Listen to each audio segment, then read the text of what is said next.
Depression की आज पूरी दुनिया में मतलब 70-80% लोग डिप्रेशन में हैं। अपनी इच्छा पूरी नहीं हो सकती या उनको कामयाबी नहीं मिली तो वो डिप्रेशन में चले जाते हैं। तो डिप्रेशन में इंसान बार बार एक ही बात सोचता रहता है, वो नेगेटिव थॉट पकड़ के उसी को बार बार सोचता है, तो उसको वो अपने अंदर इतनी नेगेटिव एनर्जी क्रिएट कर देता है और अपनी बीमारियों को और बढ़ाता जा रहा है। तो ऐसी सिचुएशन को वो कैसे ठीक करे, क्योंकि उसका माइंड तो इसमें से बाहर ही नहीं आ सकता है।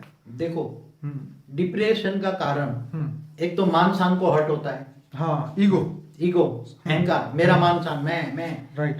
फिर साधन और इच्छाएं बहुत होती हैं। राइट। जब इच्छाएं पूरी नहीं होती हाँ, तो मन को आघात लगता है। बिल्कुल। इच्छा ना पूरी हो, मान शान से तो ये पहला तो ज्ञान है कि तुम मान शान से परे हो जाओ, इच्छा मात्र अविद्या बनो। ठीक है। फिर नष्टो मोह बनो, मोह होगा तो भी डिप्रेशन में चले जाओगे। बाबूजी, जैसे आज की प्रैक्टिकल दुनिया में ये प्रॉब्लम हो रहा है कि किसी ने कुछ कहा तो हम उसको फीलिंग में ले लेते हैं, हम हर्ट हो जाते हैं, उसको भी 5 बातें और सुना देते हैं, फिर अपने आप को सेटिस्फाइड करने की कोशिश करते हैं कि मैंने भी उसको सुना है।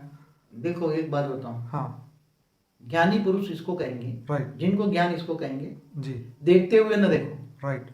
ऑलमाइटी अथॉरिटी के याद में तुम रहोगे, हाँ, कर्म योगी बनोगे, निरंतर योगी बनोगे, हाँ, तो तुम्हारी स्टेज ऐसी बन जाएगी, आत्मस्वरूप में स्थित होगी, तो तुम देखते हुए नहीं देखोगे, ये स्टेज बनेगी। हाँ, फिर सुनते हुए ना सुना, तुम्हारे कान में कोई कचरा डालता है, नेगेटिव बोलता है, तो तुम सुनते क्यों हो?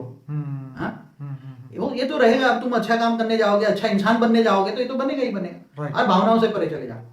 पहली शर्त क्या है, गीता में क्या बोला? पहली शर्त भगवान कृष्ण ने बोली है, तू देह और देह के सर्व संबंध भूल कर, छोड़ना नहीं है, भूल कर, गर्भगृह में रहकर भूल कर, मुझे याद कर, आत्मस्वरूप बन पहले। क्या आत्मस्वरूप? तो आत्मस्वरूप बनोगे तो गालियां देगा तो सुनते क्यों हो तुम? ऐसी स्टेज बनाओ ना 3 बंदरों जैसी, सुनो नहीं, देखना नहीं, सुनना नहीं, तो देखते हुए ना देखो, सुनते हुए ना सुनो, वाणी से पढ़ो।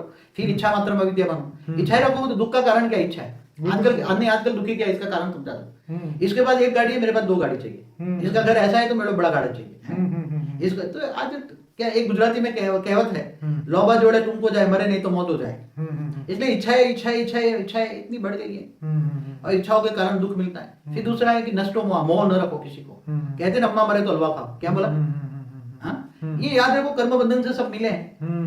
तुम अगर अपना आत्मा का मोह और सबका ज्ञान दो, ज्ञानी तो आत्माओं को कनेक्शन में रहो। क्या करो?